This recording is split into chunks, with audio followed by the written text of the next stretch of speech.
Hello grey മീഡിയസിലേക്ക് സ്വാഗതം. ഏഴാം ദിനം 200 കോടി നേടിയിരിക്കുകയാണ് ദൃശ്യം 3.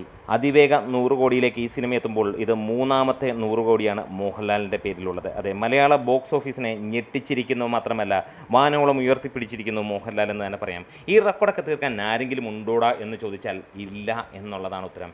ഇന്ന് എട്ടാം ദിനവും അതിഗംഭീരമായ ബുക്കിംഗ് തന്നെയാണ്. ഉച്ചവരെ 2.5 ലക്ഷത്തോളം ടിക്കറ്റുകൾ വിറ്റുപോയിരിക്കുന്നു എന്നുള്ളതാണ്. തിയേറ്ററിൽ 55% ആളുകളും ഉണ്ട് മോർണിംഗ് സെക്ഷനിൽ. എന്താണേലും 4 കോടി 12 ലക്ഷം രൂപയാണ് ഉച്ചയ്ക്ക് 2 മണി വരെയുള്ള കളക്ഷൻ റിപ്പോർട്ടുകൾ സൂചിപ്പിക്കുന്നത്. അതായത് 4.5 കോടിക്ക് മുകളിൽ. ഇന്നലെ 5 കോടി 60 ലക്ഷം രൂപയാണ് സിനിമയ്ക്ക് ട്രാക്കിങ്ങിലൂടെ വന്നത്. അതായത് 6 കോടിക്ക് മുകളിൽ എന്ന് പറയാം. എന്തായാലും നമുക്ക് ഇന്നലത്തെ ആ ഒരു കളക്ഷൻ റിപ്പോർട്ടുകളിലേക്ക് ജസ്റ്റ് ഒന്ന് നോക്കിയിട്ട് വരാം. കേരള ബോക്സ് ഓഫീസിൽ നിന്ന് സിനിമയ്ക്ക് 6 കോടി 10 ലക്ഷം രൂപ നേടാൻ കഴിഞ്ഞു. കർണാടകത്തിൽ നിന്ന് 48 ലക്ഷം രൂപയും തെലങ്കാനയിൽ നിന്ന് 70 ലക്ഷം രൂപയും നേടിയ ചിത്രം തമിഴ്നാട്ടിൽ നിന്ന് 40 ലക്ഷം രൂപയും നേടി.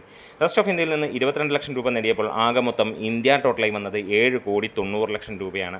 അങ്ങനെ ഈ ഒരു സിനിമ കേരളത്തിലും 60 കോടി കടക്കുന്നു എന്നുള്ള ആ ഒരു കാര്യം കഴിയുന്നു. അതായത് കേരള ബോക്സ് ഓഫീസിൽ 60 കോടി കടക്കുന്നു. ഇന്ത്യ കളക്ഷൻ സിനിമ 90 കോടിയിലേക്ക് എത്തുന്നു. GCC കളക്ഷൻ അല്ലെങ്കിൽ ഓവർസീസ് കളക്ഷൻ 100 കോടിയിലേക്ക് എത്തുന്നു.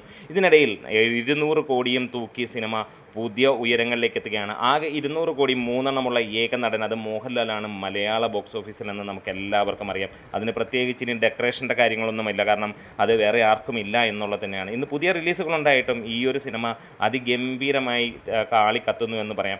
ഇവിടെ തമിഴിലും തെലുങ്കിലും എന്ന് വേണ്ട വേൾഡ് വൈഡായിട്ട് അതിൽ കൊല്ലത്തൂക്ക് തന്നെയാണ് ഈ ഒരു സിനിമ തൂക്കിക്കൊണ്ടിരിക്കുന്നത്. ഇനി നമുക്ക് ജസ്റ്റ് തമിഴ്നാട്ടിലെ 7 ദിനത്തെ കളക്ഷനിലേക്ക് കിടക്കുകയാണെങ്കിൽ 6 കോടി 60 ലക്ഷം രൂപ നേടിയതായി പുറത്ത് റിപ്പോർട്ടുകൾ വന്നു. കർണാടകത്തിൽ നിന്ന് സിനിമ 11 കോടി 56 ലക്ഷം രൂപ 7 ദിനങ്ങൾ കൊണ്ട് നേടിയിരിക്കുന്നു. ഇന്നത്തോടെ 12 കോടിയും കിടക്കുകയാണ്. മഞ്ഞുമൽ ബോയ്സിൻ്റെ റെക്കോർഡൊക്കെ ഇപ്പോൾ പുഷ്പം പോലെ തൂക്കുമെന്നുള്ളത് ഉറപ്പാക്കപ്പെടുകയാണ്.